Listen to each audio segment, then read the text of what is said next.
Domači župan je simbolično prevzel ključe od izvajalca, odklenil vrata, potem pa ključ predal ravnateljici osnovne šole Žužemberk, pod katero sodi vrtec. Ta vrtec, ki je zgrajen, je zelo sodoben. Mene kot župana prav veseli. Mogoče, če bi bil prej kot župan, bi ta vrtec v mestu mogoče v en drug prostor, da bi bil lepši dostop, več igral oziroma več zelenice za otroke.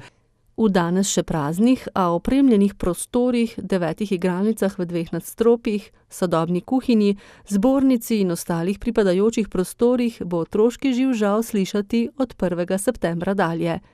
Vrtec je kraj nujno potreboval, sicer bi kar nekaj otrok ostalo brez organiziranega varstva. Njihovo število namreč raste. S 1. septembrom bodo vsi prostori 8 polni, 8 igralnice, 9. igralnica pa se bo že začela polniti v začetku leta 2020. V vrtec bodo preselili 5 oddelkov iz šole, 2 iz družinskega varstva in enega iz zbornice na dvorski šoli. Vsi ti prostori, z izjemo družinskega varstva, bodo tako zdaj namenjeni zgolj šoli. Ker pa se število učencev povečuje na matični šoli in tudi program se zelo širi, kjer pač otroci učenci izbirajo po urah dejavnosti, ki jih opravljajo v razširjeni obliki, bomo te nujno potrebovali prostore.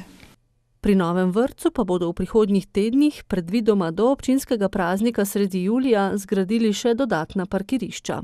Bomo še zagotovili v sklopu vrtca še 12 parkirišč, to bo v bistvu pokop in bojo pokrita parkirišča, tako da bojo lahko starši pripeljali otroke varno v vrtec in pa seveda iz vrtca varno. Vrtec bo občino, odplačevati ga bodo namreč začeli v letu 2020, stal 3,1 milijona evrov, dodatna parkirišča pa še 120 tisočakov. Približno 560 tisočakov bodo pridobili iz Eko sklada.